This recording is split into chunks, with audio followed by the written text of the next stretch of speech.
Hey, Conor here. There's a saying, poverty is not a lack of resources. Poverty is a lack of dreams. And I've been reflecting on this idea that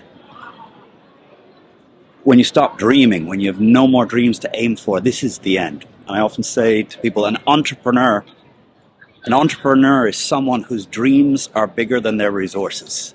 If your dreams are bigger than your resources, then you're an entrepreneur. And you need to learn to speak in such a way that resources come to you so that you can bring them together to make dreams happen. And like Eric Schmidt of Google said, it's easier to make big dreams happen than little dreams because big dreams attract great people.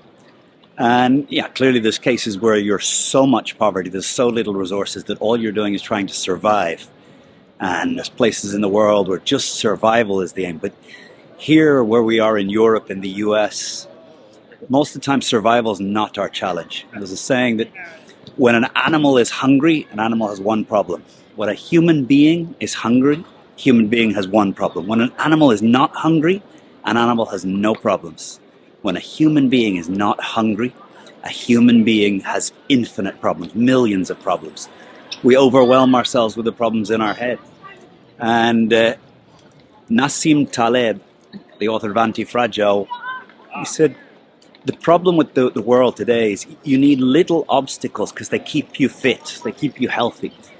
And in the last 50 years, we've gained such control over our environment, over food supply, over shelter, that you can live a life without obstacles. And we remove so many obstacles from the lives of our kids, from young people, that they never really face a challenge.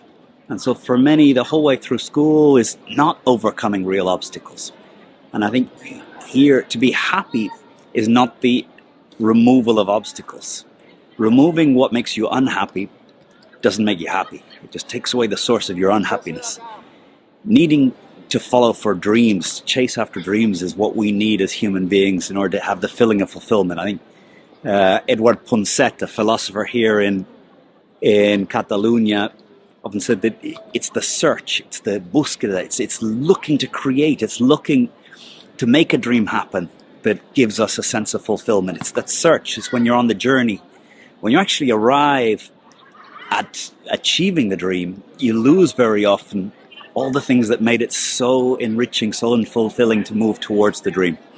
And I think this idea that, we're so good at removing obstacles from the lives of people, we need sometimes to allow obstacles to stay in the lives of our kids, in the lives of kids, not take obstacles out of their way.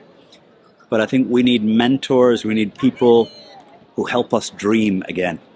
And they're saying Carl Jung spent the second half of his life trying to connect with his childhood dreams. And I think for us, once you've got survival, and most of us in the Western world, survival comes very easily. You've got food on the table, shelter, enough warmth. That's not a struggle, but reconnecting to dreams. And as they say, poverty is not a lack of resources, it's a lack of dreams. And to me, very often in my classes, I ask people, what are your dreams? And the terrible thing is so often it's to retire. And retire is to get freedom from a set of obstacles. But true freedom is not freedom from. True freedom is freedom to. Freedom to choose to where you dedicate your time, your energy. Freedom to pursue a cause. Freedom to make a dream happen. And as I said, an entrepreneur is someone whose dreams are bigger than their current resources. And what you need to learn to do as an entrepreneur is you learn to attract great resources into your project, into your cause to make things happen. So on a Sunday here in Born, no a la guerra, and clearly there are places in the world where survival still is an issue, and that's where the resources go. But as soon as survival is not an issue, you need to reconnect to your dreams. And I love a quote from Cleo Wade, a poet that I heard a couple of years ago in the US. She said, if your dreams only make you happier, they're very small dreams. If your dreams make many, many other people happier as well, improve quality of life for many, now those are good dreams. So here's to dreaming, here's to reflecting, here's to remembering your childhood dreams, And here's to pursuing ambitious dreams that maybe they're impossible, but it doesn't matter, because as Jung and Edward Ponset said, it's the pursuit of the dream that gives us the sense of fulfillment. So don't wait for resources. Yeah, businesses, the startups, Facebook, Google, were not started because of an abundance of resources. Las Vegas, the city, which is just an incredible city in the desert, was not built because there were so many resources they didn't know what to do. It was built because of a dream. It was built because someone looked in the desert and saw the Taj Mahal and the Eiffel Tower, and they were able to communicate the dream in such a way that people gave the builders resources. And today Las Vegas exists. Las Vegas does not exist because of an abundance of resources. It's in the desert. It exists because of a dream.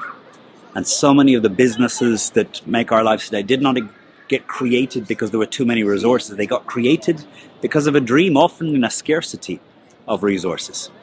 So don't wait for abundance of resources to start following your dreams. Have a great one. It's Conor here in Bourne, downtown Barcelona. Have a great weekend.